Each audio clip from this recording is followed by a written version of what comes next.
যা দেখেছি, যা বুঝেছি, যা করেছি। দেখেছেন রাষ্ট্রদূত লেফটেন্যান্ট কর্নেল শরীফুদ্দীন বীরুত্তম। প্রথম অধ্যায়, পাকিস্তান, রাজনৈতিক ঘটনা প্রবাহ এবং 1970 সালের নির্বাচনের ফলাফল। আইয়ুব খানের ক্ষমতা দখল পাকিস্তানের জন্য অবিসংবাদিত বিপর্যয় ডেকে আনলো। মার্শাল ল জারি করার ফলে গণতান্ত্রিক রাষ্ট্র হিসেবে পাকিস্তানের অবক্ষয় ঘটল। বিভিন্ন ভাষা, সংস্কৃতি এবং ঐতিহ্যের ধারক ভারতে গণতন্ত্র যখন সুপ্রতিষ্ঠিত, তখন পাকিস্তানের সামরিক শাসন জারি হওয়ায় বিশ্ব পরিসরে উপমহাদেশের মুসলমানদের ইমেজ বিনষ্ট হয়। সরকার রাজনীতিকদেরকে অর্ডিন্যান্স বলে অপরাধী ঘোষণা করে জাতীয় রাজনীতিকে কলঙ্কিত করেছিল। মানুষের মৌলিক অধিকার এবং সার্বজনীন ভোটাধিকার হরণ করে তিন দেশের মানুষের উপর এক নাগতত্ত্ব চাপিয়ে দেয়। আইয়ুবের বুনিয়াদী গণতন্ত্র দেশে দুর্নীতির প্রসার ঘটিয়েছিল। পাকিস্তানের ফেডারেল কাঠামো ভেঙে কেন্দ্রকে শক্তিশালী করার প্রচেষ্টায় পাকিস্তানের মূল পরিকল্পনার উপর আঘাত হানা হয়। আইয়ুব পাকিস্তানের দুই অংশের মধ্যে একটি বৈষম্যের সৃষ্টি করেছিল। বাঙালি মুসলমানদের হিন্দু ভাবাপন্ন, চিরপরাধীন, সন্দেহপ্রবণ বলে আখ্যায়িত করে তিনি দুই অংশের মধ্যকার সংহতি বিনষ্ট করেছিলেন। করাচি থেকে ফেডারেল ক্যাপিটাল পাঞ্জাবে স্থানান্তরিত করে করাচির জনগণের মনে সন্দেহের সৃষ্টি করেছিলেন তিনি। এর ফলে পূর্ব পাকিস্তানের জনগণের মনে অবিশ্বাস সৃষ্টি হয়। বুনিয়াদী গণতন্ত্র প্রথা প্রবর্তন করে তিনি আজীবন শাসন ক্ষমতায় টিকে থাকতে পারবেন বলে মনে করেছিলেন। এই প্রথা প্রবর্তনের সময় পূর্ব পাকিস্তানের 9 জন নেতা আইয়ুব খানের এই অগণতান্ত্রিক ব্যবস্থার বিরোধিতা করে সংবাদপত্রে বিবৃতি দিয়েছিলেন। তাদের এই সাহসী পদক্ষেপ বুদ্ধিজীবী মহলে সমাদৃত হয়েছিল। রাজনৈতিক ক্ষেত্রে প্রতিটি পদক্ষেপ সময়োপযোগী হওয়া অপরিহার্য। এই সময়ের হেরফের একটি আন্দোলনকে বহু বছর পিছনে ঠেলে দিতে পারে। সে সময় সবচেয়ে প্রয়োজন ছিল আইয়ুব সরকারের বিরুদ্ধে বাঙালি জাতির ঐক্য গড়ে তোলা, কিন্তু পূর্ব পাকিস্তানের রাজনৈতিক নেতৃবৃন্দ সেই দায়িত্ব পালনে ব্যর্থ হন। এই সুযোগের পরিপ্রেক্ষিতে জেনারেল আইয়ুব জাতির মাথায় বুনিয়াদী গণতন্ত্রের ভূত চাপিয়ে দিতে সক্ষম হন। কিন্তু ইতিহাসের সবচেয়ে বড় সত্য হলো এই যে, ইতিহাস কাউকে ক্ষমা করে না। সে এক নিজস্ব ধারায় প্রবাহিত হয়ে চলে এবং সে গতি তার অমোঘ। বারবার করে ক্ষমতালোভী নেতৃত্ব এই সত্যটাকে অস্বীকার করে থাকেন। মোনেম খানকে আইয়ুব খান বাংলাদেশে তার সবচেয়ে অনুগত এবং বিশ্বাসভাজন ব্যক্তি হিসেবে বেছে নিয়ে তাকে পূর্ব পাকিস্তানের গভর্নর নিয়োগ করেন। তার দ্বারা বাংলা সংস্কৃতি এবং বাঙালির ঐতিহ্যকে ধ্বংস করার চেষ্টা চালানো হয়। তার আমলে এই বিশ্ববিদ্যালয়ের পবিত্র অঙ্গনে দুর্নীতি প্রবেশ করে। কিছু সংখ্যক ছাত্রনেতাকে তিনি ঠিকই বশীভূত করতে পেরেছিলেন, কিন্তু এর পরিণতি মোনায়েমের জন্য সুখকর হয়নি। তার এই কূটকৌশলের বিরুদ্ধে ছাত্রদের মধ্যে দল মত নির্বিশেষে ঐক্য স্থাপিত হয়েছিল। মোনেম তার ছেলে খুসরু আইয়ুব বিরোধীদের খতম করার জন্য গুন্ডা বাহিনী গড়ে তুলেছিল। রাজনীতিতে ছেলে ভাগ্নেদের প্রভাব কখনো কল্যাণকর হয়নি।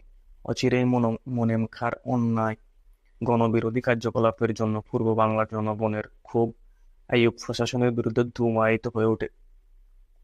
1965 সালের পাক ভারত যুদ্ধের পর থেকে পাকিস্তানের রাজনৈতিক আবহাওয়া আরো উত্তপ্ত হয়ে ওঠে। এই সময় কতগুলো প্রত্যাশিত বিশেষ গুরুত্বপূর্ণ ঘটনা ঘটে রাজনৈতিক প্রেক্ষাপটে। পরবর্তী পর্যায়ে ঘটনাগুলো পাকিস্তানের রাজনীতিকে বিশেষভাবে প্রভাবিত করে। যুদ্ধ শেষে আইয়ুব খান ও লাল বাহাদুর শাস্ত্রীর মধ্যে ঐতিহাসিক তাশখন্দ চুক্তি স্বাক্ষরিত হয়। এই চুক্তিতে স্বাক্ষর দানের ফলে পশ্চিম পাকিস্তানের আপামর জনসাধারণ আইয়ুব খানের বিরুদ্ধে বিক্ষুব্ধ হয়ে ওঠে। তাশখন্দ চুক্তির বিরোধিতা করে তৎকালীন পররাষ্ট্রমন্ত্রী জনাব জুলফিকার আলী ভুট্টো জাতিসংঘের সাধারণ অধিবেশনে বক্তব্য রাখেন এবং নাটকীয়ভাবে অধিবেশন কক্ষ ত্যাগ করেন। একই কারণে তিনি তার মন্ত্রিত্বের পদেও ইস্তফা দেন। এরপর তিনি সরাসরিভাবে সক্রিয় রাজনীতিতে অবতীর্ণ হন। তিনি পাকিস্তান পিপলস পার্টি (পিপিপি) নামে একটি রাজনৈতিক দল গঠন করে আইয়ুব বিরোধী আন্দোলনে সোচ্চার হন। অতি অল্প সময়ের মধ্যেই জনাব ভুট্টো ও তার দল পিপিপি অস্বাভাবিক জনপ্রিয়তা অর্জন করতে সমর্থ হন। জনাব ভুট্টো রাজনৈতিক ব্যক্তিত্ব হিসেবে আকর্ষণীয় হয়ে ওঠে তরুণ ও ছাত্র সমাজের কাছে। তার ডাকে বিশেষভাবে সাড়া দেয় পশ্চিম পাকিস্তানের ছাত্র সমাজ। নবগঠিত পিপিপি-কে জনপ্রিয় করে তুলতে এবং পশ্চিম পাকিস্তানে আইয়ুব বিরোধী আন্দোলনকে গতিশীল করে তুলতে তরুণ ছাত্র সমাজ অগ্রণী ভূমিকা পালন করে। 1968 সালের শেষের দিকে আইয়ুব বিরোধী আন্দোলনে পিপিপির নেতৃত্বে সমগ্র পাকিস্তানে গণ আন্দোলনের রূপ নেয়। যুদ্ধের সময় পাকিস্তান পশ্চিম পাকিস্তান থেকে সম্পূর্ণ বিচ্ছিন্ন হয়ে যায়। দেশ রক্ষা বাহিনীর প্রয়োজনীয় ইউনিট এবং অস্ত্র সম্ভারের অভাবে ভারতীয় আক্রমণের মুখে 3 দিন টিকে থাকার মতো ব্যবস্থা সেদিন পূর্ব পাকিস্তানে ছিল না। পশ্চিম পাকিস্তানের উপর নির্ভরতার জন্য মাত্র 17 দিনের যুদ্ধে পূর্ব পাকিস্তানের বৈদেশিক বাণিজ্য অচল হয়ে যায়। এই অবস্থায় আওয়ামী লীগ প্রধান শেখ মুজিবুর রহমান পূর্ব পাকিস্তানকে অর্থনৈতিক, দেশ রক্ষা এবং বৈদেশিক বাণিজ্যের ক্ষেত্রে স্বয়ংসম্পূর্ণ ইউনিট হিসেবে গড়ে তোলার জন্য 6 দফা দাবি পেশ করলেন। তখন তিনি অবশ্যই কথাও বলেছিলেন যে 6 দফার প্রশ্নে আলোচনা করা যেতে পারে।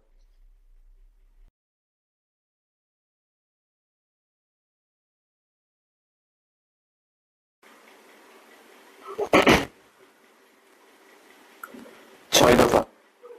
1. ঐতিহাসিক লাহোর প্রস্তাবের ভিত্তিতে পাকিস্তানকে একটি সত্যিকারের ফেডারেশন রূপে গড়িতে হইবে, তাহাতে পার্লামেন্ট পদ্ধতির সরকার থাকিবে। সকল নির্বাচন সার্বজনীন প্রাপ্তবয়স্কদের সরাসরি ভোটে অনুষ্ঠিত হইবে। আইনসভাসমূহের সার্বভৌমত্ব থাকিবে। সংশোধিত সরকারের চরিত্র হবে ফেডারেল এবং সংসদীয় গণতান্ত্রিক। জাতীয় এবং ফেডারেটিং ইউনিট সমূহের প্রত্যক্ষ গণভোটের মাধ্যমে সরকার নির্বাচিত হবে। জনসংখ্যার অনুপাতে ফেডারেল সংসদে প্রতিনিধিত্ব করা হবে। 2. কেন্দ্রীয় সরকারের হাতে মাত্র 2টি বিষয় থাকবে: প্রতিরক্ষা এবং বৈদেশিক নীতি। অবশিষ্ট বিষয়সমূহ স্টেট বা প্রদেশসমূহের হাতে থাকিবে। 3. পূর্ব এবং পশ্চিম পাকিস্তানের 2টি পৃথক অথচ বিনিময়যোগ্য মুদ্রার প্রচলন করিতে হইবে, অথবা 2 অঞ্চলের জন্য একই কারেন্সি থাকিবে। শাসনতন্ত্রে এমন সুনির্দিষ্ট নির্দেশ থাকিবে যাহাতে পূর্ব পাকিস্তানের মুদ্রা পশ্চিম পাকিস্তানে পাচার না হইতে পারে। এই বিধানে পাকিস্তানের একটি ফেডারেল রিজার্ভ ব্যাংক থাকিবে। 2 অঞ্চলে 2টি আঞ্চলিক রিজার্ভ ব্যাংক থাকিবে। সংশোধিত ফেডারেল সরকার শুধুমাত্র পররাষ্ট্র, প্রতিরক্ষা এবং নিম্নে বর্ণিত শর্ত সাপেক্ষে মুদ্রা সম্পর্কিত বিষয়াদির জন্য দায়ী থাকিবে। বিষয়গুলো হলো: ক. 2 উইং এর জন্য 2টি ভিন্ন কিন্তু পরিবর্তনশীল মুদ্রা ব্যবস্থা চালু করতে হবে, অথবা 1. সারা দেশের জন্য মুদ্রা ব্যবস্থাও রাখা যেতে পারে, কিন্তু এক্ষেত্রে সাংবিধানিক আইন প্রবর্তন করতে হবে যাতে করে পূর্ব পাকিস্তান থেকে পশ্চিম পাকিস্তানের সম্পদ ও অর্থ পাচার হতে না পারে। খ. আলাদা ব্যাংকিং রিজার্ভ সৃষ্টি করতে হবে পূর্ব পাকিস্তানের জন্য। আলাদাভাবে আর্থিক এবং আয় ব্যয় এবং হিসাব নিকাশের জন্য ক্ষমতা থাকবে পূর্ব পাকিস্তানের। 1. 2টি ভিন্ন ভিন্ন কিন্তু পরিবর্তনশীল মুদ্রা ব্যবস্থার প্রচলন করা প্রতিটি অংশে কিংবা অঞ্চলের জন্য, অথবা একটি মুদ্রা ব্যবস্থায় চালু থাকতে হবে। কেন্দ্রীয় রিজার্ভ ব্যাংকিং সিস্টেমের ভিতর আঞ্চলিক রিজার্ভ ব্যাংক সৃষ্টি করতে হবে এবং এমন ব্যবস্থা প্রবর্তন করতে হবে যাতে এক অঞ্চলের সম্পদ কিংবা অর্থ অন্য অঞ্চলে পাচার করা সম্ভব না হয়। 4. সকল প্রকার ট্যাক্স, খাজনা ধার্য ও আদায়ের ক্ষমতা থাকিবে আঞ্চলিক সরকারের হাতে। আঞ্চলিক সরকারের আদায়কৃত রেভিনিউর একটি অংশ ফেডারেল তহবিলে জমা হইবে। এইভাবে জমাকৃত টাকাই ফেডারেল সরকারের মূলধন হইবে। সংশোধিত আর্থিক লেনদেন, আয় ব্যয় এবং পরিকল্পনা হবে ফেডারেটিং ইউনিটগুলোর। ফেডারেটিং ইউনিটগুলো কেন্দ্রীয় সরকারকে বরাদ্দকৃত অর্থের যোগান দেবে প্রতিরক্ষা এবং পররাষ্ট্র বিষয়ক কর্মকাণ্ডের জন্য। দেশের সংবিধানে নির্ধারিত বরাদ্দ আয় কেন্দ্র পাবে যথাযথভাবে নির্ধারিত অনুপাতে। সংবিধানে এমন বিধান নির্ধারণ করা হবে যাতে কেন্দ্রীয় সরকার ফেডারেটিং ইউনিটগুলোর কাছ থেকে নিয়মিত অর্থ পায়, যাতে করে ফেডারেল ইউনিটগুলোর আয় ব্যয় সংক্রান্ত নীতিগুলোর উপর বিশেষভাবে নিয়ন্ত্রণ করা সম্ভব হয়। 5. 2 অঞ্চলের বৈদেশিক মুদ্রা আদায়ের পৃথক পৃথক হিসাব রাখিতে হইবে। এইসব অর্থ আঞ্চলিক সরকারের এখতিয়ারে থাকিবে। কেন্দ্রীয় সরকারের প্রয়োজনীয় বৈদেশিক মুদ্রা 2 অঞ্চল সমানভাবে দিবে, অথবা সংবিধানে নির্ধারিত হারে আদায় হইবে। বিদেশের সঙ্গে বাণিজ্য চুক্তি, বিদেশের ট্রেড মিশন স্থাপন ও আমদানি রপ্তানির অধিকার আঞ্চলিক সরকারের থাকিবে। সংশোধিত বৈদেশিক মুদ্রা অর্জনের সব হিসাব প্রতিটি ফেডারেটিং ইউনিটের নিয়ন্ত্রণে পৃথক পৃথকভাবে রাখার বিধান সংবিধানে রাখা হবে। কেন্দ্রের জন্য প্রয়োজনীয় বৈদেশিক মুদ্রা প্রতিটি ফেডারেটিং ইউনিট কি অনুপাতে প্রদান করে সেটা সংবিধানে পরিষ্কারভাবে বর্ণিত থাকিবে। দেশের পররাষ্ট্র নীতি নির্ধারণের দায়িত্ব হবে কেন্দ্রীয় সরকারের, কিন্তু সেই নীতির আওতায় আঞ্চলিক সরকারগুলো বহিঃ বাণিজ্য ও বৈদেশিক সাহায্য সম্পর্কে সরাসরি আলোচনা এবং চুক্তি সম্পাদন করতে পারবে, সেই বিধান সংবিধানে থাকিতে হইবে। 6 নম্বর, পূর্ব পাকিস্তানের জন্য মিলিশিয়া বা প্যারামিলিটারি রক্ষী বাহিনী গঠন করা হইবে। এবং প্রতিরক্ষা ব্যবস্থার ক্ষেত্রে পূর্ব পাকিস্তানকে আত্মনির্ভরশীল করতে হইবে। সংশোধিত জাতীয় নিরাপত্তার স্বার্থে ফেডারেটিং ইউনিটগুলো নিজস্ব মিলিশিয়া অথবা প্যারামিলিটারি ফোর্স গঠন করতে পারবে। ৬ দফা দাবি প্রণয়নের পরেই মুজিবের প্রতি পাকিস্তানি সামরিক জান্তার আক্রোশ বেড়ে যায়। ৬ দফার মাধ্যমে পরিষ্কারভাবে তুলে ধরা হয় পশ্চিম পাকিস্তান কর্তৃক পূর্ব পাকিস্তানকে শোষণ করার কথা। ওই দাবির মধ্যে পাঞ্জাবি চক্র দেশদ্রোহিতার গন্ধ পান। তারা ৬ দফাকে বিচ্ছিন্নতাবাদী অপপ্রয়াস বলে চিহ্নিত করে। মূলত ৬ দফা ছিল পাকিস্তান ভিত্তিক বাঙালিদের মুক্তির সনদ মাত্র। এই ৬ দফা আন্দোলনকে স্তব্ধ করে দেওয়ার জন্য মুজিব ও আওয়ামী লীগের উপর বিভিন্ন হয়রানিমূলক মামলা চাপিয়ে দেওয়া হয়, একটার পর একটা। কোন মামলায় জামিন নিয়ে জেল থেকে বেরোনোর মুহূর্তে জেল গেট থেকে আবার মুজিব ও তার সহকর্মীদের গ্রেপ্তার করা হয়। অন্যায়ভাবে মুজিবকে এভাবে পুনঃ গ্রেপ্তার করার ফলে দেশবাসী বিশেষভাবে মুজিবের প্রতি আকৃষ্ট হয় ও তার প্রতি সহানুভূতিশীল হয়ে ওঠে। ৬ দফার প্রতিও জনসমর্থন বাড়তে থাকে। ক্রমান্বয়ে ৬ দফা হয়ে ওঠে বাঙালির জনগণের মনের দাবি, সোচ্চার হয়ে ওঠে তারা। ঘটনার এখানেই শেষ নয়। ষড়যন্ত্র চলল বাংলার সোচ্চার কণ্ঠ দাবিয়ে রাখার। হঠাৎ করে ১৯৬৮ সালের ৬ জানুয়ারি ২ জন বাঙালি সিএসপি অফিসার সহ মোট ২৮ জন সামরিক বেসামরিক বাঙালি অফিসারকে গ্রেপ্তার করা হয়। সরকারি প্রেস নোটে বলা হয়, ৬৭-এর ডিসেম্বরে গ্রেপ্তারকৃত ব্যক্তিরা ঢাকাস্থ ভারতীয় দূতাবাসের সঙ্গে যোগাযোগ করে সশস্ত্র পন্থায় পূর্ব পাকিস্তানকে আলাদা করার চক্রান্ত করেছিল। ১৭ জানুয়ারি রাতে হঠাৎ করে মুজিবকে মুক্তি দেওয়া হলো। জেলগেট থেকে বেরিয়ে কয়েক মাইল দূরে সামরিক বাহিনীর ব্যক্তিরা তাকে পুনরায় গ্রেপ্তার করে কুর্মিটোলা সেনানিবাসে নিয়ে যায়। ১৮ জুলাই এক প্রেস নোটে বলা হয়, মুজিব একটি ষড়যন্ত্র মামলার প্রধান আসামি। এই মামলার নাম আগরতলা ষড়যন্ত্র মামলা। আসামির সংখ্যা ৩৫ জন। এর মধ্যে বঙ্গবীর এম এ জি ওসমানী রয়েছেন। রাজসাক্ষী ছিল ১১ জন। ২১শে এপ্রিল গঠিত হলো বিশেষ ট্রাইব্যুনাল। বিচার শুরু হয় কুর্মিটোলা সেনানিবাসে ১৯শে জুন।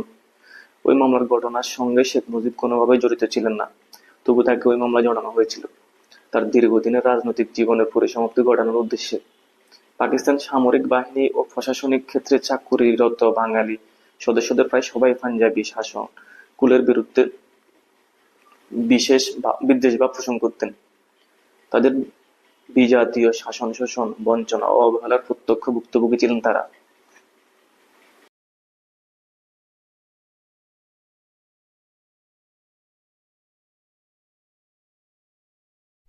নৌবাহিনীর লেফটেন্যান্ট কমান্ডার ওয়াজেদ সামরিক বাহিনীর বাঙালিদের প্রতি অবিচার ও ক্রমাগত অবহেলায় পাঞ্জাবি শাসক চক্রের বিরুদ্ধে খুব বিক্ষুব্ধ ছিলেন। স্বাধীন সার্বভৌম বাংলার স্বপ্ন দেখেছিলেন তিনি। বেঙ্গল রেজিমেন্ট, নৌবাহিনী ও বিমান বাহিনীর কতিপয় দুঃসাহসী তরুণ সদস্য এবং কয়েকজন প্রভাবশালী বাঙালি আমলার সহায়তায় তিনি পূর্ব পাকিস্তানকে বিচ্ছিন্ন করার পরিকল্পনা করেন। স্বাধীন বাংলাদেশের চিন্তা করেছিলেন মজলুম জননেতা মাওলানা আব্দুল হামিদ খান ভাসানীও।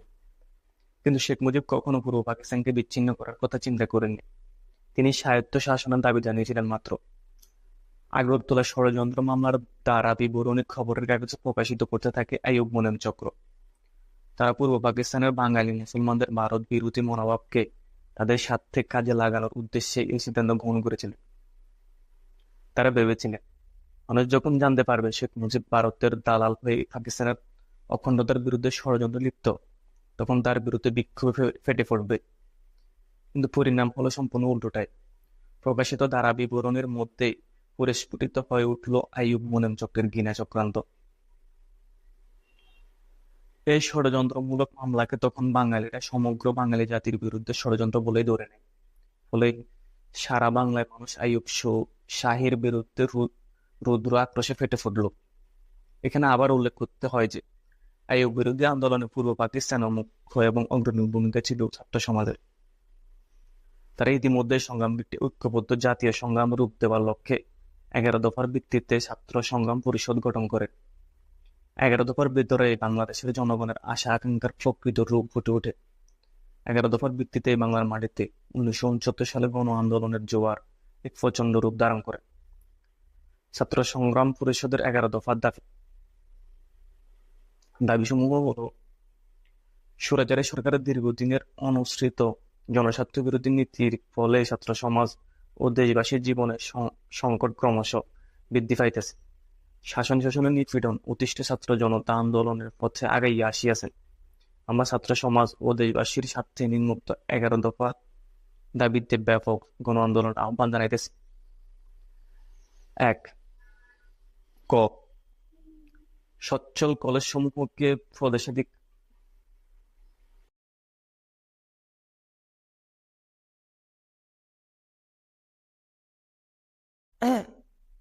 1. ক.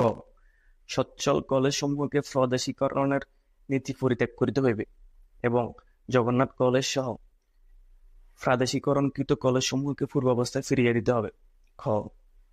শিক্ষার ব্যাপক প্রসারের জন্য প্রদেশের সর্বত্র বিশেষ করিয়া গ্রামাঞ্চলে স্কুল কলেজ স্থাপন করিতে হইবে এবং বেসরকারি উদ্যোগে প্রতিষ্ঠিত স্কুল কলেজ সমূহকে সত্বর অনুমোদন দিতে হইবে। কারিগরি শিক্ষার প্রসারের জন্য পর্যাপ্ত সংখ্যক ইঞ্জিনিয়ারিং কলেজ, পলিটেকনিক্যাল ও কমার্শিয়াল ইনস্টিটিউট স্থাপন করিতে হইবে। গ. প্রদেশের কলেজ সমূহের দ্বিতীয় শিফটে 900 আইএসসি, আইকম ও বিএ, বিএসসি, বিকম এবং প্রতিষ্ঠিত কলেজ সমূহ 900 এমএ ও এম.কম ক্লাস চালু করিতে হইবে। গ. ছাত্র বেতন শতকরা 50% হ্রাস করিতে হইবে, স্কলারশিপ ও স্টাইপেন্ডের সংখ্যা বৃদ্ধি করিতে হইবে এবং ছাত্র আন্দোলনে অংশগ্রহণ করার অপরাধে স্কলারশিপ ও স্টাইপেন্ড কাড়িয়া লওয়া চলবে না। উমো হল, হোস্টেলের ডাইনিং হল ও ক্যান্টিন খরচার 50% সরকারি সাবসিডি হিসেবে প্রদান করিতে হইবে। চ. হল ও হোস্টেলের সমস্যা সমাধান করিতে হইবে। চ. মাতৃভাষার মাধ্যমে সর্বস্তরে শিক্ষার ব্যবস্থা করিতে হইবে। সকল শিক্ষা প্রতিষ্ঠানে পর্যাপ্ত সংখ্যক অভিজ্ঞ শিক্ষকের ব্যবস্থা করিতে হইবে। শিক্ষকদের বেতন বৃদ্ধি করিতে হইবে এবং স্বাধীন মতামত প্রকাশের অধিকার দিতে হইবে। বর্গীয় জ. 8ম শ্রেণী পর্যন্ত শিক্ষাকে অবৈতনিক ও বাধ্যতামূলক করিতে হইবে। জ. মেডিকেল বিশ্ববিদ্যালয় স্থাপন করিতে হইবে এবং অটোমেশন প্রথা বিলোপ, নমিনেশন ভর্তি প্রথা বন্ধ, মেডিকেল কাউন্সিল অর্ডিন্যান্স বাতিল, ডেন্টাল কলেজকে পূর্ণাঙ্গ কলেজে পরিণত করা প্রভৃতি মেডিকেল ছাত্রদের সকল দাবি মানিয়া লইতে হইবে। নার্স ছাত্রীদের সকল দাবি মানিয়া লইতে হইবে। ইয়. প্রকৌশল শিক্ষার অটোমেশন প্রথা বিলোপ, 10% ও 75% রুল বাতিল, সেন্ট্রাল লাইব্রেরির সুব্যবস্থা, প্রকৌশল ছাত্রদের শেষ বর্ষ ক্লাস লইতে হইবে। ট. পলিটেকনিক ছাত্রদের কনডেন্স কোর্সের সুবিধা দিতে হইবে এবং বোর্ড ফাইনাল পরীক্ষা বাতিল করিয়া একমাত্র সেমিস্টার পরীক্ষার ভিত্তিতে ডিপ্লোমা দিতে হইবে। ঠ. টেক্সটাইল, সিরামিক, লেদার, টেকনোলজি এবং আর্ট কলেজের ছাত্রদের সকল দাবি অবিলম্বে মানিয়া লইতে হইবে। আইইআর ছাত্রদের 10 দফা, সমাজ কল্যাণ কলেজ ছাত্রদের, এমবিএ ছাত্রদের ও আইন ছাত্রদের সমস্ত দাবি মানিয়া লইতে হইবে। ঢাকা বিশ্ববিদ্যালয় সহ অন্যান্য বিশ্ববিদ্যালয় বাণিজ্য বিভাগকে আলাদা ফ্যাকাল্টি করিতে হইবে। ড. কৃষি বিশ্ববিদ্যালয় ও কলেজ ছাত্রদের ন্যায্য দাবি মানিয়া লইতে হইবে। কৃষি ডিপ্লোমা ছাত্রদের কনডেন্স কোর্সের দাবি সহ কৃষি ছাত্রদের সকল দাবি মানিয়া লইতে হইবে। ড. ট্রেনে, স্টিমার ও লঞ্চে ছাত্রদের আইডেন্টিটি কার্ড দেখা মাত্র শতকরা 50% কনসেন্সে টিকিট দেওয়ার ব্যবস্থা করিতে হইবে। মাসিক টিকিটও এরূপ সুবিধা দিতে হইবে। পশ্চিম পাকিস্তানের মতো বাসে 10 পয়সা ভাড়া শহরের যে কোনো স্থানে যাতায়াতের ব্যবস্থা করিতে হইবে। দূরবর্তী অঞ্চলেও বাস যাতায়াতে 50% কনসেশন দিতে হইবে। ছাত্রীদের স্কুলে ও কলেজে যাতায়াতের জন্য পর্যাপ্ত বাসের ব্যবস্থা করিতে হইবে। সরকারি ও আধা সরকারি উদ্যোগে আয়োজিত খেলাধুলা ও সাংস্কৃতিক অনুষ্ঠানে ছাত্রদের 50% কনসেশন দিতে হইবে। মধ্যাহ্ন চাকরির নিশ্চয়তা বিধান করিতে হইবে। ত. কুখ্যাত বিশ্ববিদ্যালয় অর্ডিন্যান্স সম্পূর্ণ বাতিল করিতে হইবে এবং বিশ্ববিদ্যালয় সহ অন্যান্য সকল প্রতিষ্ঠানের স্বায়ত্ত শাসন দিতে হইবে। থ. শাসক গোষ্ঠীর শিক্ষা সংকোচন নীতি প্রামাণ্য দলিল, জাতীয় শিক্ষা কমিশন রিপোর্ট ও হামিদুর রহমান কমিশন রিপোর্ট সম্পূর্ণ বাতিল এবং ছাত্র সমাজ ও দেশবাসীর স্বার্থে গণমুখী বৈজ্ঞানিক শিক্ষা ব্যবস্থা কায়েম করিতে হইবে। 2.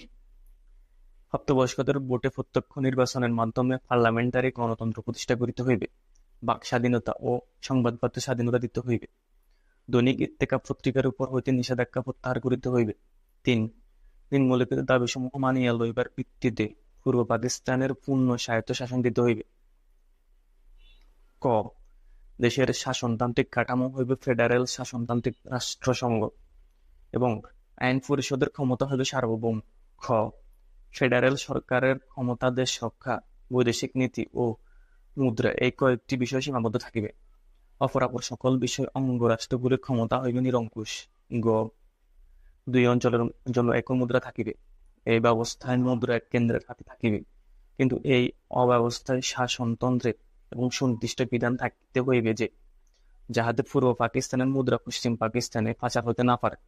এই বিধানে পাকিস্তানের একটি ফেডারেল রিজার্ভ ব্যাংক থাকিবে এবং পূর্ব পাকিস্তানের জন্য পৃথক অর্থনীতির প্রবর্তন করিতে হইবে। গ, সকল প্রকার ট্যাক্স, খাজনা, কর দাহ্য ও আদায়ের সকল ক্ষমতা থাকিবে আঞ্চলিক সরকারের হাতে। ফেডারেল সরকারের কোনো কর দাহ্য করিবার ক্ষমতা থাকিবে না। আঞ্চলিক সরকারের আদায়ী রেভিনিউর নির্ধারিত অংশ আদায়ের সঙ্গে সঙ্গে ফেডারেল তহবিলে জমা হইবে। এই মর্মে রিজার্ভ ব্যাংক সমূহের উপর বাধ্যতামূলক বিধান শাসনতন্ত্র থাকিবে। উম, ফেডারেশনের প্রতিটি রাষ্ট্র বহির্বাণিজ্যের পৃথক হিসাব রক্ষা করিবে এবং বহির্বাণিজ্যের মাধ্যমে অর্জিত মুদ্রা অঙ্গ।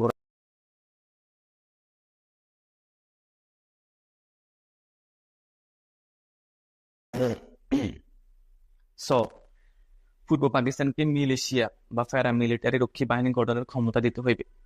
পূর্ব পাকিস্তান অস্ত্র কারখানা নির্মাণ ও নৌবাহিনীর সদর দপ্তর স্থাপন করিতে হইবে। 4, পশ্চিম পাকিস্তানের বেলুচিস্তান, উত্তর পশ্চিম সীমান্ত প্রদেশ এবং সিন্ধু সহ সকল প্রদেশে স্বায়ত্তশাসন প্রদান কর সাব ফেডারেশন গঠন। 5, ব্যাংক, বীমা, পাট ব্যবসা ও বৃহৎ বাড়ি শিল্প জাতীয়করণ করিতে হইবে। 6, কৃষকদের উপর হইতে খাজনা ও ট্যাক্সের হার হ্রাস করিতে হইবে এবং বকেয়া খাজনা ও ঋণ মওকুফ করিতে হইবে। পাটের সর্বনিম্ন মূল্য মণ প্রতি 40 টাকা নির্ধারণ ও আখের ন্যায্য মূল্য দিতে হইবে। 7, শ্রমিকদের ন্যায্য মজুরি ও বোনাস দিতে হইবে এবং শিক্ষা, বাসস্থান ও চিকিৎসার ব্যবস্থা করিতে হইবে। শ্রমিক স্বার্থবিরোধী কায়দা কানুন প্রত্যাহার করিতে হইবে এবং ধর্মঘটের অধিকার ও ট্রেড ইউনিয়ন করিবার ক্ষমতা প্রদান করিতে হইবে। 8, পূর্ব পাকিস্তানের বন্যা নিয়ন্ত্রণ ও জনসম্পদের সার্বিক ব্যবহারের ব্যবস্থা করিতে হইবে। 9, জরুরি আইন প্রত্যাহার, নিরাপত্তা ও অন্যান্য নির্যাতনমূলক আইন প্রত্যাহার করিতে হইবে। 10, সিয়াডো, সেন্টো, পাক মার্কিন সামরিক চুক্তি বাতিল করিয়া জোট বহির্ভূত স্বাধীন নিরপেক্ষ পররাষ্ট্রনীতি কায়েম করিতে হইবে। 11, দেশের বিভিন্ন কারাগারে আটক সকল ছাত্র, শ্রমিক, কৃষক, রাজনৈতিক কর্মী ও নেতৃবৃন্দের অবিলম্বে মুক্তি, গ্রেপ্তারি পরোয়ানা ও হুলিয়া প্রত্যাহার এবং আগরতলা ষড়যন্ত্র মামলা সহ সকল রাজনৈতিক কারণে দায়েরকৃত মামলা প্রত্যাহার করিতে হইবে। সংগ্রামী ছাত্র পরিষদের নেতৃত্ব দেন আব্দুর রউফ, সভাপতি পূর্ব পাকিস্তান ছাত্রলীগ; খালেদ মোহাম্মদ আলী, সাধারণ সম্পাদক পূর্ব পাকিস্তান ছাত্রলীগ; সাইফুদ্দিন আহমদ, সভাপতি পূর্ব পাকিস্তান ছাত্র ইউনিয়ন; শামসুদ্দোহা, সাধারণ সম্পাদক পূর্ব পাকিস্তান ছাত্র ইউনিয়ন; মুস্তফা জামাল হায়দার, সহসভাপতি পূর্ব পাকিস্তান ছাত্র ইউনিয়ন; দিশা দত্ত, সাধারণ সম্পাদক পূর্ব পাকিস্তান ছাত্র ইউনিয়ন; তোফায়েল আহমেদ, সহসভাপতি ডাকসু; নাজিম কামরান চৌধুরী, সাধারণ সম্পাদক ডাকসু।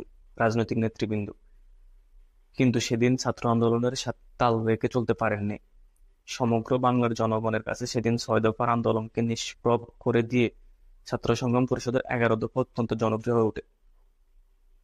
ছাত্র সংগ্রাম পরিষদের তরুণ 8 নেতার জনপ্রিয়তার কাছে সেদিন রাজনৈতিক নেতৃবৃন্দের ভাবমূর্তি ম্লান হয়ে গিয়েছিলেন। পরবর্তীকালে আগরতলা মামলা থেকে শেখ মুজিবুর রহমান ছাড়া পেয়ে রেসকোর্স ময়দানে প্রথম বক্তৃতায় বলতে বাধ্য হন, জেল থেকে আমি বেরিয়ে এসে দেখি আওয়ামী লীগের 6 দফা ছাত্র সংগ্রাম পরিষদের 11 দফায় মিলিত হয়ে গেছে। যাই হোক, আন্দোলন তখন দুর্বার হয়ে উঠেছে। সমাজ শুনলেন আইয়ুব খান। এমন সময় আগরতলা ষড়যন্ত্র মামলার অন্যতম আসামি সার্জেন্ট জহুরুল হককে বন্দী অবস্থায় নির্মমভাবে গুলি করে হত্যা করা হয় কুর্মিটোলায়। এর প্রতিবাদে মজলুম জননেতা মাওলানা ভাসানী গর্জে উঠলেন আইয়ুব শাহীর বিরুদ্ধে। অতীতে তিনি প্রতিটি আন্দোলনের নেতৃত্ব দিয়েছিলেন, তার মধ্যে রয়েছে আন্দোলনের বীজ। তিনি কিভাবে চুপ থাকতে পারেন? ভাসানী ক্যান্টনমেন্ট ঘেরাও করবেন বলে হুমকি দিলেন। তার নেতৃত্বে ঢাকার বুকে আন্দোলন উদ্যম হয়ে উঠল। বাঁধভাঙা ঢেউয়ের মতো বাংলার দামাল ছেলেরা মার্শাল্লা ভঙ্গ করল। এখানে অগ্রণী ভূমিকায় ছাত্র জনতা ছিলেন। কারফিউ চলছে 3 দিন রাত, তার মধ্যে বজ্র কণ্ঠে গর্জন উঠল মধ্যরাতে, জয় বাংলা। হল থেকে হলে, তারপর বাইরে, কারফিউ অগ্রাহ্য করে ঢাকার রাজপথে জনতার ঢল নামলো। সে রাতে গুলি চলল, অগণিত দেশপ্রেমিক বাঙালি শাহাদাত বরণ করলেন সামরিক বাহিনীর গুলিতে। এতটুকু বিচলিত হলো না বাংলার দুর্জয় মানুষ। বজ্র কঠিন শপথ নিয়ে এগিয়ে চলল তারা, তাদের প্রিয় নেতাদের ক্যান্টনমেন্ট থেকে চিনিয়ে আনলেই বুকের রক্তের বিনিময় অধিকার আদায়ের দৃঢ় প্রত্যয় মুখে ধসে পড়ল আইয়ুব প্রশাসন।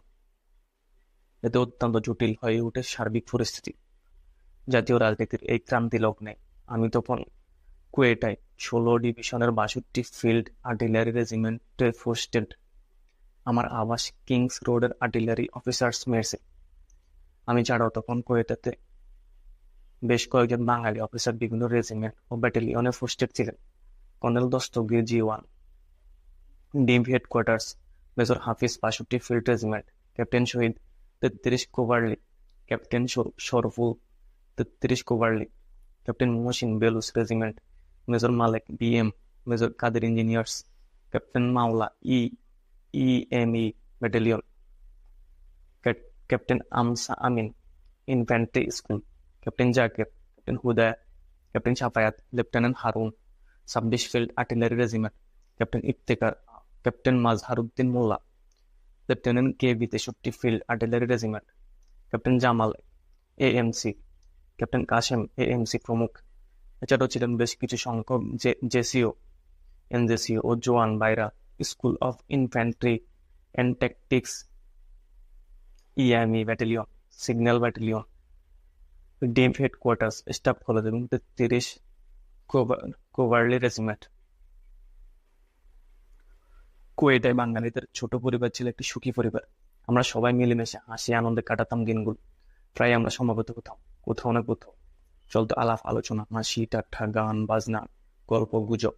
জাতীয় সংকট আমাদের মাঝে ব্যবধান কমিয়ে আনলো আরো। সবাই দেশ সম্পর্কে সচেতন, সবাই শঙ্কিত, ভাবনায় আকুল। কি হচ্ছে? ঘটনা প্রবাহের পরিণাম কি? প্রেসিডেন্ট আইয়ুবের ক্ষমতা লিপসা কোথায় গিয়ে নিয়ে যাবে দেশটাকে? পাকিস্তান টিকে থাকবে কি করে? অন্যায়, অবিচার, শাসন শোষণ শেষ হবে কবে? আইয়ুব খানের প্রশাসন ব্যর্থ হয়েছে সম্পূর্ণরূপে। জাতীয় বৃহত্তরের সাথে তিনি কি গ্রহণযোগ্য রাজনৈতিক সমাধান মেনে নেবেন আলোচনার মাধ্যমে, নাকি ক্ষমতার মোহে দেশকে আরো রসাতলে টেনে নিয়ে যাবে? গোপনে আমরা মিলিত হই বিভিন্ন জায়গায়, আলোচনার মাধ্যমে খুঁজে পেতে চাই এই সমস্ত প্রশ্নের জবাব। খবরের আদান প্রদান হয় নিজেদের মধ্যে। প্রতিটি নতুন খবর পর্যালোচনা করি অবস্থার পরিপ্রেক্ষিতে। খবর পাই দেশ থেকে আসা চিঠিপত্রের মাধ্যমে। মনোযোগ দিয়ে শুনি BBC, voice of America, all India radio, voice of Australia প্রভৃতি কেন্দ্রের প্রচারিত অনুষ্ঠানগুলি। জাতীয় রেডিও এবং টিভি মাধ্যমে প্রচারিত খবর এক ফেসে হওয়ায় বিশ্বাসযোগ্য মনে হয় না। মাঝে মধ্যে সিগন্যাল সেন্টারের বাঙালি ভাইরা নিয়ে আসে জিএসকিউ থেকে প্রেরিত গোপন বার্তাসমূহের সারবস্তু। এ থেকে শাসক চক্রের মানসিকতা সম্পর্কে কিছু তথ্য পাওয়া যায়, কিন্তু সেটাই বা কতটুকু? পূর্ব পাকিস্তানের গণ আন্দোলনের প্রতি মুহূর্তের ঘটনা বলে জানার জন্য মন উদ্গ্রীব হয়ে থাকে তীর্থের কাকের মতো। ১,৫০০ মাইল দূরত্বে বসে সীমিত মাধ্যমে ঘটনা প্রবাহের যতটুকুই খবরাখবর পাচ্ছিলাম, তার চুলচেরা বিশ্লেষণ করে অবস্থার সাথে নিজেদের যতটুকু সম্ভব সম্পৃক্ত রাখার চেষ্টা করেছিলাম আমরা। কিন্তু সবকিছুই করতে হচ্ছিল বিশেষ সতর্কতার সাথে। মনের দাহ ও আক্রোশ অতি কষ্টে চেপে রেখে স্বাভাবিকভাবে দৈনন্দিন দায়িত্ব পালন করে যাচ্ছিলাম সবাই। নিজেদের সংযত রেখে ধৈর্য সহকারে অবস্থার মোকাবেলা করতে হবে সবাইকে। এই সিদ্ধান্তই গৃহীত হয় গোপন বৈঠকগুলোতে। আশা নিরাশার এক ভয়াবহ অনিশ্চয়তা কাটছিল আমাদের প্রতিটি মুহূর্ত। ১৯৬৯ সালের ২২শে ফেব্রুয়ারি হঠাৎ করে এক সরকারি ঘোষণা, আগরতলা ষড়যন্ত্র মামলা প্রত্যাহার করা হয়। ওই দিন দুপুরে শেখ মুজিব সহ সকল রাজবন্দীকে কুর্মিটোলা সেনানিবাস থেকে মুক্তি দেওয়া হয়। ইতিমধ্যে সিন্ধু, বেলুচিস্তান ও সীমান্ত প্রদেশে আইয়ুব বিরুদ্ধে আন্দোলনের ঝড় উঠেছে। এবারের আন্দোলন এক ইউনিট বাতিল করার আন্দোলন। সারা পশ্চিম পাকিস্তানে আন্দোলন ছড়িয়ে পড়ল। পূর্ব ও পশ্চিম পাকিস্তানের দুই অংশের আন্দোলনে সমন্বয় স্থাপন করার লক্ষ্যে ডেমোক্রেটিক অ্যাকশন কমিটি ডাক গঠন করলেন রাজনৈতিক নেতৃবৃন্দ। নওয়াবজাদা নাসরুল্লাহ খান ডাকের প্রধান নির্বাচিত হলেন। পশ্চিম পাকিস্তানে আইয়ুব বিরুদ্ধে আন্দোলনে এয়ার মার্শাল অবসরপ্রাপ্ত আসগর খান বিশেষ গুরুত্বপূর্ণ ভূমিকা পালন করেন। গোটা দেশব্যাপী আন্দোলনের চাপে বাধ্য হয়ে মার্শাল আইয়ুব খান উভয় অংশের নেতাদের সঙ্গে আলাপ আলোচনা করে দেশের সার্বিক সমস্যার একটি রাজনৈতিক সমাধানের উপায় উদ্ভাবনের জন্য রাওয়ালপিন্ডিতে একটি গোল টেবিল বৈঠকের আয়োজন করলেন। শেখ মুজিব, মাওলানা ভাসানী, জনাব জুলফিকার আলী ভুট্টো সহ বহু নেতা আমন্ত্রিত হলেন গোল টেবিলের বৈঠকে। প্রেসিডেন্টের গোল টেবিল বৈঠকের আয়োজন প্রবাসে আমাদের মনে আশার আলো জড়ালো, ক্ষীণ আশা জাগলো মনে। বৃহত্তর স্বার্থ হয়তো বা বর্তমান সংকট থেকে দেশকে বাঁচাবার জন্য একটা রাজনৈতিক সমাধান খুঁজে বের করার আন্তরিক প্রচেষ্টা করবেন সংশ্লিষ্ট সবাই। তবুও রয়ে যায় সংশয়। এদিকে প্রচন্ড গণ আন্দোলনের ফলশ্রুতি হিসাবে ক্যান্টনমেন্ট থেকে মুক্তি পেয়ে বেরিয়ে শেখ মুজিব নতুন করে নিজেকে আবিষ্কার করলেন। দেখলেন ইতিমধ্যেই তিনি সারা পূর্ব পাকিস্তানের অবিসংবাদিত নেতা হয়ে উঠেছেন।